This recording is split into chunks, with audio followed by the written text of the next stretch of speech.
इस टॉपिक में हम XNOR गेट के बारे में पढ़ते हैं। ये इसका XNOR गेट का सिंबल है जिसमें दो इनपुट हैं और एक सिंगल आउटपुट है।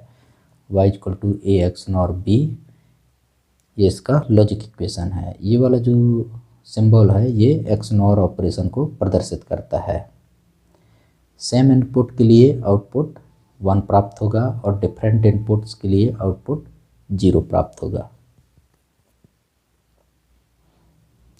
लॉजिक इक्वेशन और Boolean equation. y = a XNOR b, ये बुलियन इक्वेशन है XNOR गेट का। हम ट्रुथ टेबल देखते हैं XNOR गेट का।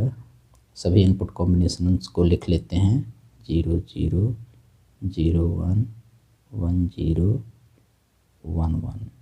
तो हम देखते हैं सेम इनपुट के लिए आउटपुट 1 प्राप्त होता है। तो सेम इनपुट ये 0 0 है तो आउटपुट 1 प्राप्त होगा। यहाँ सेम इनपुट के लिए आउटपुट 1 प्राप्त होगा। डिफरेंट इनपुट के लिए आउटपुट 0 प्राप्त होगा। ये डिफरेंट इनपुट है तो आउटपुट 0 प्राप्त हुआ। ये डिफरेंट इनपुट था तो आउटपुट 0 प्राप्त हुआ।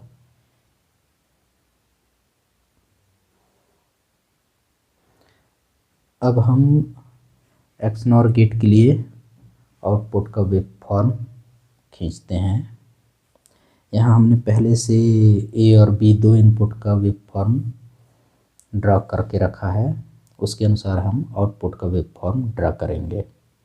तो इनिशियली देखते हैं दोनों इनपुट 0 0 है, मतलब सेम है। तो इनपुट 0 0 रहता है तो आउटपुट 1 प्राप्त होता है। मतलब ये है कि सेम इनपुट में आउटपुट 1 प्राप्त होगा। ये तो 0 0 रहे इनपुट या 1 1 रहे इनपुट तो आउटपुट 1 प्राप्त होता है। तो सेम इनपुट है तो आउटपुट 1 प्राप्त हुआ। 0 0 1। अब 0 से 1 के बीच में देखते हैं A की वैल्यू 1 है, B की वैल्यू 0 है। A की वैल्यू 1 है, B की वैल्यू 0 है तो आउटपुट 0 प्राप्त होगा। डिफरेंट इनपुट में आउटपुट 0 प्राप्त हो रहा है। 1 से 2 के बीच में A की वैल्यू 1 है, B की वैल्यू भी 1 है। सेम इनपुट में आउटपुट 1 प्राप्त होगा। सेम इनपुट में आउटपुट 1 प्राप्त होगा।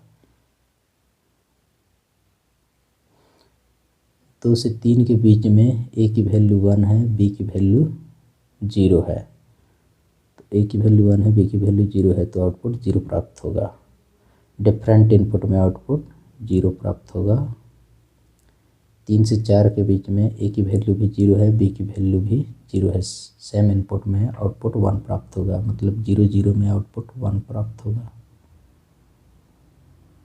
इसी प्रकार से देखते हैं 4 से 5 के बीच में A की वैल्यू 0 है, B की वैल्यू 1 है। A की वैल्यू 0 है, B की वैल्यू 1 है तो आउटपुट 0 प्राप्त होता है। मतलब डिफरेंट इनपुट में आउटपुट 0 प्राप्त होता है। 5 से 6 के बीच में A की वैल्यू 1 है और B की वैल्यू भी 1 है। A की वैल्यू 1 है, A की वैल्यू 1 है, B की वैल्यू 1 है तो आउटपुट 1 प्राप्त हुआ।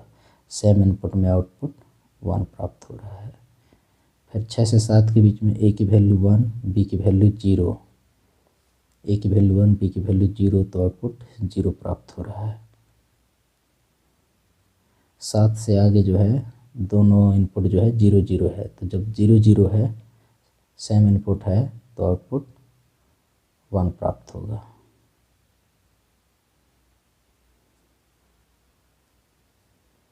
ये वाला जो लेबल है वो 0 है और ये वाला लेबल जो है वो 1 है।